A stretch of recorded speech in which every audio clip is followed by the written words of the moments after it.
Allahu Akbar, Allahu Akbar. Allahu Akbar, Allahu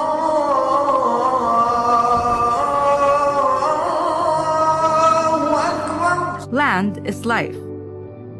Land is also one of the oldest and most common sources of conflict worldwide. This is the case in the Philippines, particularly in the southern region of Mindanao, where land rights are closely entwined with people's history, culture, and identity. Mindanao's original indigenous communities have their own rich and varied cultures, predating colonization and the Philippine nation-state. Some chose the Islamic faith, leading to the rise of the sultanates in Sulu and Maguindanao and the four principalities of Ranao. Their reach extended outside of Mindanao, establishing prosperous settlements in Luzon and trading with other nations. Others kept to non-Islamic local traditions and practices. With the coming of the Spanish, others embraced the Christian faith. At the start of U.S. colonial rule, 98% of residents in Mindanao were Muslims. The influx reduced the Muslim population to 40% by 1976.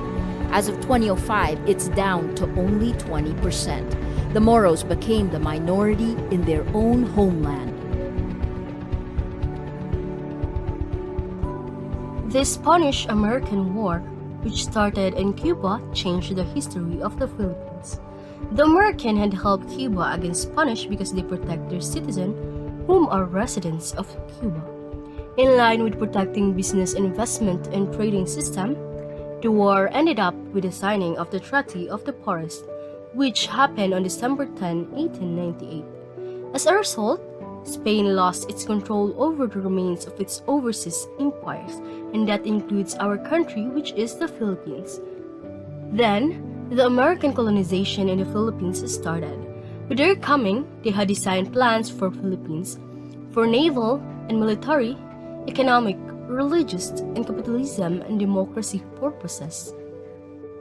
They were informed by the President's Spanish Commission, Eugenio Montero Rios, that the island of Mindanao and Sulu was never part of the Philippine archipelago. McKinley proclaimed that Mindanao and Sulu was not theirs to exploit, but to develop, civilize, educate, and train as self-government. As a result, during Philippine colonization, the American government pursued to address it and called as the Moro problem, which they wanted to address this problem and solution to successfully and meaningfully integrate, control, assimilate, and incorporate morals in their governments in the Philippine political system. Effectively, they succeeded to implement different policies during the three successive periods. During the military period, the Americans successfully pursued the Moros, created friendships and diplomacy through the implementation of non-interference policy, and therefore, a treaty was signed by Pope Hart. The American representatives is American General John Bates, while the Moros led by Sultan Jamalul Kiram.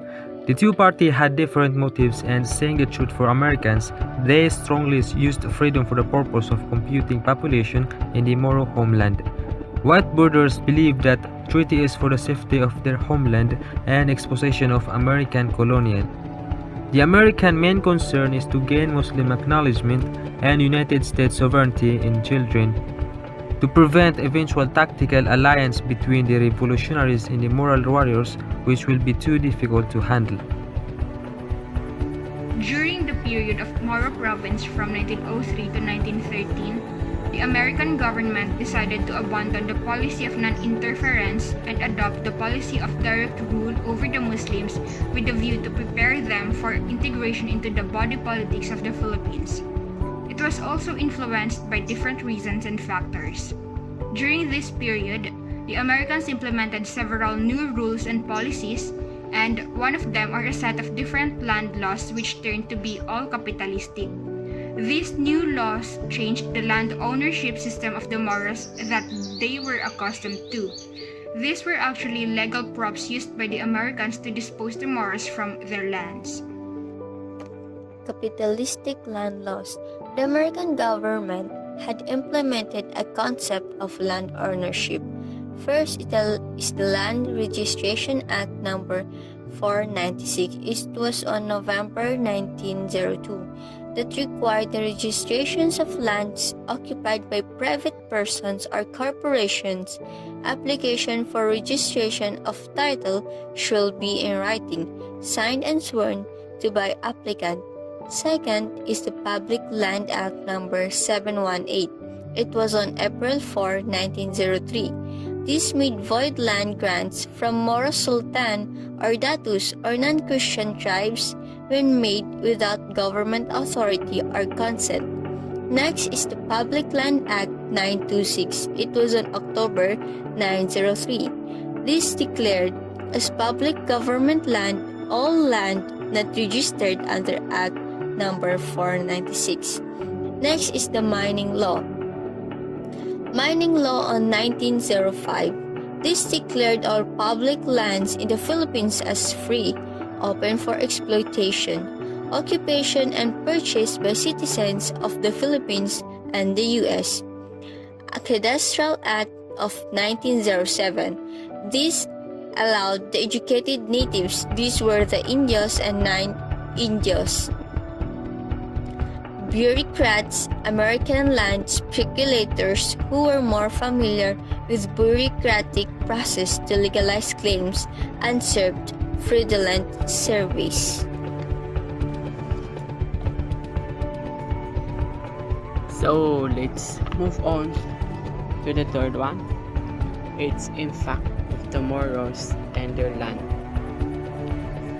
So for the side of Moro, the capitalistic land law regulated by American government had acted negatively.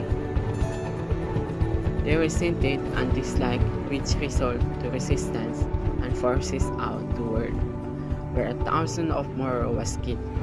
Not only that, even after the successful of the action of colonizer, his laws has affected the Moro and their land continuously.